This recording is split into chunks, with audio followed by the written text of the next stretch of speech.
The idea of the United States acquiring Greenland is often portrayed as a modern political curiosity, but history shows that American interest in the massive Arctic island stretches back more than a century. One of the most striking and least known episodes occurred in 1910, when a U.S. diplomat proposed a bold territorial swap involving the Philippines. 1910, a very audacious suggestion. In 1910, Maurice Francis Egan, the U.S. ambassador to Denmark, sent a letter to the Assistant Secretary of State outlining what he himself described as a very audacious suggestion. Egan proposed that the United States give Denmark the Philippine island of Mindanao, which was then a U.S. territory, in exchange for Greenland and the Danish West Indies. This proposal stands out as one of the most dramatic what-if moments in U.S. diplomatic history. Egan explicitly suggested trading Mindanao for Greenland. At the time, Greenland was a Danish possession largely untouched economically.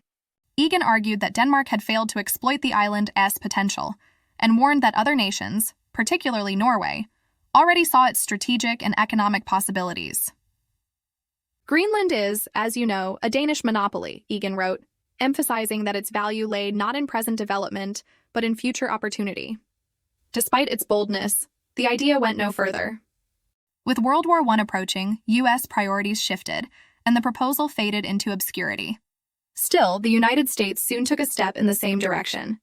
In 1917, it purchased the Danish West Indies, now the U.S. Virgin Islands, for $25 million in gold, largely to prevent German expansion in the Caribbean. 1946, a $100 million offer. American interest in Greenland resurfaced forcefully during and after World War II. When Nazi Germany occupied Denmark in 1940, the United States assumed responsibility for Greenland's defense and established military installations there. The island's location proved vital for North Atlantic and Arctic security. In 1946, under President Harry Truman, the U.S. made its first formal offer to buy Greenland outright. Although secret at the time, the proposal later revealed that U.S. officials viewed Greenland as indispensable to national defense as the Cold War began.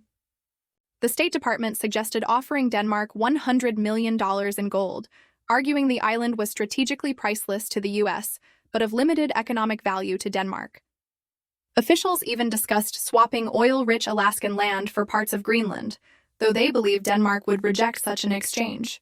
Ultimately, Denmark refused to sell, but it allowed the U.S. to maintain military bases on the island, most notably the Patuxent Space Base, formerly Thule Air Base. Why Greenland still matters today. Greenland's importance has only grown. Its strategic location between North America, Europe, and Russia makes it central to U.S. security planning. The island is rich in natural resources, including oil, gas, and rare earth minerals critical for modern technology. Climate change is also opening Arctic shipping lanes, potentially reshaping global trade routes. From a proposed trade involving Mindanao in 1910 to Cold War negotiations and modern geopolitical competition, Greenland has long been more than ice and snow. It represents enduring strategic value, one that the United States has recognized for over a century.